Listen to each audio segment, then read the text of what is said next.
చిత్తూరు జిల్లా వెదురుకుప్పం మండలంలో బంగారు చైను కోసం మహిళను హత్య చేసిన కేసును కార్వెట్టి నగర సీఐ హనుమంతప్ప ఛేదించారు. సాంకేతిక ఆధారాలుగా నిందితుడు భాస్కర్ ను అరెస్ట్ చేసి అతని వద్ద నుంచి 24 గ్రాముల బంగారు చైను స్వాధీనం చేసుకుని రిమాండ్ కు తరలించారు. కేసును సమర్థంగా ఛేదించిన సీఐ హనుమంతప్పతో పాటు దర్యాప్తులో పాల్గొన్న పోలీస్ సిబ్బందిని జిల్లా ఎస్పీ తుషార్ డూడి అభినందించారు. నమస్కారం అండి, నేను కార్వెట్టి నగర్ సీఐని. మే 31 తేదీ 2026 వెదురుకుప్పం మండలం గొడుగుచింత గ్రామం నుంచి పార్వతమ్మ అనే మహిళ పంట పొలంలో పనిచేస్తూ ఉంటే అనుమానాస్పదంగా చనిపోయిందని వారి కుమారులు ఫిర్యాదు చేయడం జరిగింది. దాని మీద కేసు అనుమానాస్పద కేసుగా నమోదు చేసి దర్యాప్తు ప్రారంభించడం జరిగింది.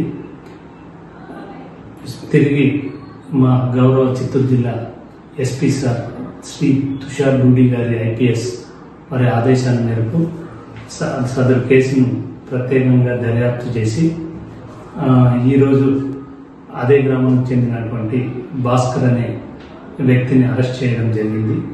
అతను వృద్ధ మహిళల మెడలో ఉన్నటువంటి బంగారు చైను దొంగలించడం కోసము ఆమెను అతి కిరాతకంగా చంపి ఆ చైన్ దొంగలించడం జరిగింది.